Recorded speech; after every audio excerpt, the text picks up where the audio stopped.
First.com. Tonight, Atlanta firefighters are threatening to leave the force if they do not see higher wages. A budget battle brewing right now, and the union president says citizen safety is at risk. Atlanta News First reporter Patrick Quinn joins us live tonight at City Hall. And Patrick, firefighters, they are saying they're underpaid.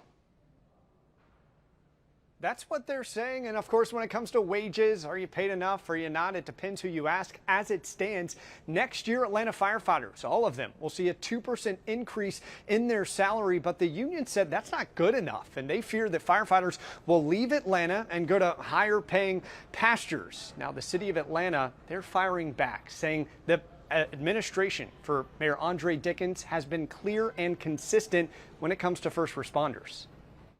If the pay plan doesn't change, we will see resignations. Dozens of Atlanta firefighters face to face with the Atlanta City Council, calling on city leaders to increase their 2025 pay scale. We need to increase the staffing, and the only way we're going to do that is good pension and competitive salaries. Union President Nate Bailey said the city removed 4 cities initially included when calculating the 2025 pay scale: New York, LA, Chicago, and Philadelphia.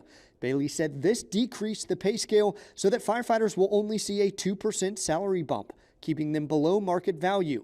He said the department is already understaffed by roughly 200 firefighters. He said a squeezed force could compromise the safety of Atlanta citizens. Unfortunately, it's a safety issue. It's a huge safety issue. A spokesperson for the mayor's office rejected the premise that the firefighters' pay scale was inadequate, adding the Dickens administration has invested $105 million into Atlanta Fire's equipment and facilities, and the city has increased starting salaries for critical fire positions by at least 15% since 2022. Another noteworthy item at City Hall: the City Council approved a ban on the development of data centers near the Beltline and major transit stops like MARTA.